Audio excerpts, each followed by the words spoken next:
اوكي جايز، قاعد عم بحضر فيديو غيث وعم تسألوني شو كانت ردة فعلك لما عملت انت وغيث نفس الفكرة. الصراحة زعلت لانه بس ما كنت بعرف، عرفتوا كيف يعني. أنا رأسا خطرت لي هالفكرة، يعني انه خطبة اختي وأسامة عامل هيك، فانا اوقف اختي جنب أسامة، خطيبته جنب أسامة، وقف انا ومرتي وارفع اللوحة. بس لو كان بعرف انه غيث رح يعملها ما كنت عملتها.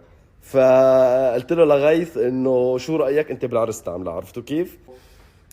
لما عرفت انه هو يعني محضر فيديو، محضر فكره، محضر هذا كان بدي يعملها وانا عملتها، فتضايقت شوي يعني. حسيت حالي انه خربت عملنا شيء هيك يضحكنا، شيء يجنن مثل دائما. فيا هينا عليك عم نتفرج على الفيديو. غيث برو، اي لاف يو سو ماتش، وانا كتير اسف، وان شاء الله بالعرس. شن اسم امك شيرو يا باطل. فانا مشان هيك الصراحه بحب الاولاد اللي كتير يعني. بس بالاول بالاخير يعني القرار هذا قرار شهد يعني، تعرف لانه جسمها هي يعني، هي بتعرف خلاص، اثنين اثنين ثلاثة ثلاثة.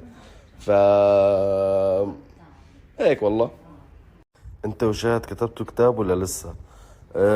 هلا عملنا العرس ب 26/10، ومخططين نعمل كتب الكتاب بشهر 12 يعني. لك يا مو تكرم عينك، تفضلي.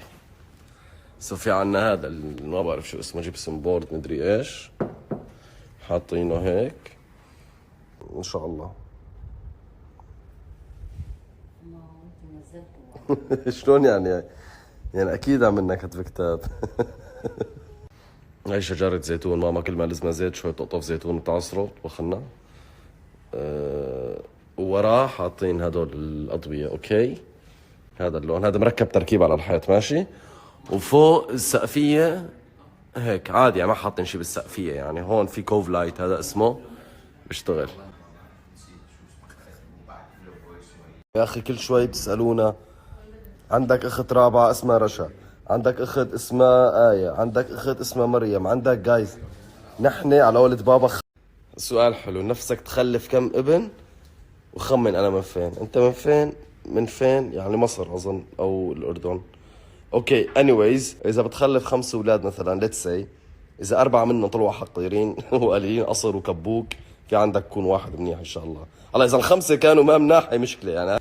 انا صراحه بحب الاولاد الكتير يعني مينيموم 4، ماكسيموم 5 يعني، من 4 ل5. بس شهد لا ما بدها. بس انا بحس انه 5 وردات اوكي. شيرو، جلال، نارين، سدرة، شيرين. بس جايز، عرفتوا كيف؟ بس بحس اذا كنا اولاد كتار بس نكبر مثل هلا، بصير في هيك اجواء بالبيت، بصير في بنتسلى، بنلعب، بنحكي.